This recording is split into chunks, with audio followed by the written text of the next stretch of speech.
Hi guys, welcome to Reji lucky vlogs. இன்றைக்கி நம்ம என்ன வீடியோ பார்க்க போகிறோம்னா எப்படி அல்வா செய்கிறேன்னு தான் பார்க்க போகிறோம். அல்வா செஞ்சு முடிச்சாச்சு. இன்றைக்கி பண்ணியிருக்கிறது வந்து கோதுமை அல்வா. கோதுமை வந்து 1 டம்ளர், அதை வந்து 5 டம்ளர் அளவுக்கு தண்ணி விட்டு கட்டி இல்லாமல் கரைச்சிக்கணும். கரைச்சிட்டு ஒரு 1/2 டம்ளர் வந்து கடாயில் ஜீனியை போட்டு பொன்னிறமாக வறுத்து எடுத்துக்கணும்.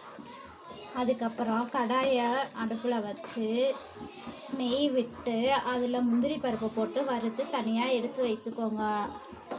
அதுக்கப்புறம் நம்ம கரைச்சி வச்சுருக்க கோதுமை மாவை அதே கடாயில் போட்டு நல்லா சிம்மில் வச்சு மெதுவாக கிண்டிக்கிட்டே வாங்க.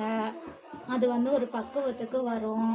பக்குவத்துக்கு வந்த உடனே நம்ம 1/2 டம்ளர் வந்து காய்ச்சி வச்சுருக்கோம்ல கருவனை ஜீனி, அதை போட்டு நல்லா கிண்டிட்டு 1 டம்ளர் கோதுமை மாவுக்கு 2 டம்ளர் ஜீனியை திரும்ப போட்டு கிண்டிக்கிட்டே இருங்க.